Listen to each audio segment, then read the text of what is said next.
Le projet d'adressage des rues et édifices publics voit le bout du tunnel.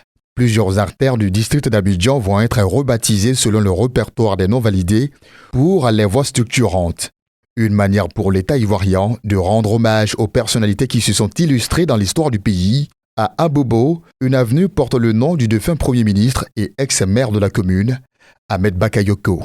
Ça serait la bienvenue pour nous qui sommes des habitants d'Abobo, parce que pour nous, dans notre tête, il est toujours vivant avec nous. On considère comme s'il allait en voyage. Si l'État de Côte d'Ivoire pense à ça, ça serait vraiment la bienvenue. Ça va nous permettre de l'immortaliser et de dire en tout cas merci à l'État. C'est de ça que nous avons besoin, parce que ça fait en même temps la promotion des leaders. Et c'est ce que nous avons besoin, que l'État le fasse à tout moment. Et ça peut même encore motiver à d'autres générations de pouvoir toujours travailler, pour être un jour encore ne pas oublié.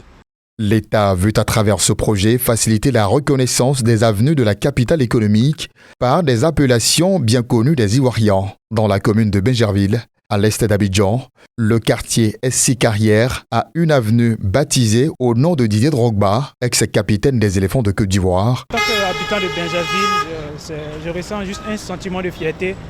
Voilà, en tant qu'Ivoirien même déjà, Didier Drogba c'est quelqu'un qui est vraiment un exemple à suivre. Voilà. Un monument du monde entier. Voilà. Donc, si déjà Didier Drogba va porter une rue de Bingerville, va porter le nom de Didier Drogba, c'est une fierté. En tout cas, ça serait bien puisque c'est un fils du pays. Si les rues de Bingerville portent le nom de Drogba Didier, c'est très bon. Moi, à mon côté, c'est très bon. En tout cas, c'est très bon. C'est très bon. Voilà, c'est très bon. Parce que Didier Drogba, il est connu, il a fait beaucoup de choses. Donc, en tout cas, c'est bon. Yopougon fait partie des 13 communes du district prises en compte dans le projet.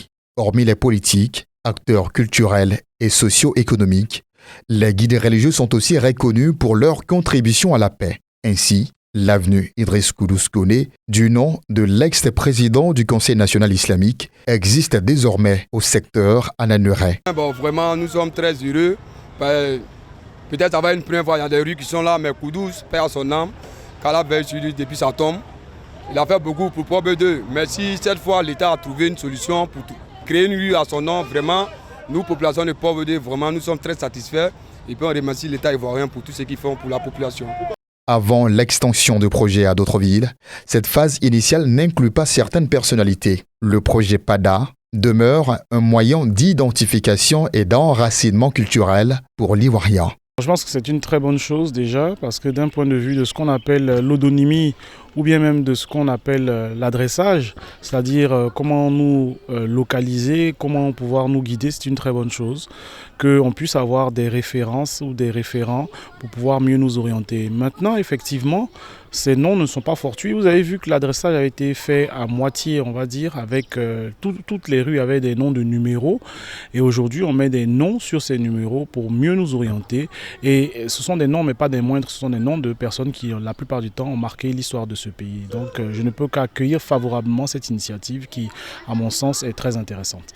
Ces nouvelles dispositions devraient entrer en vigueur dans les jours à venir, le temps pour les autorités de procéder à la signalisation des voies concernées.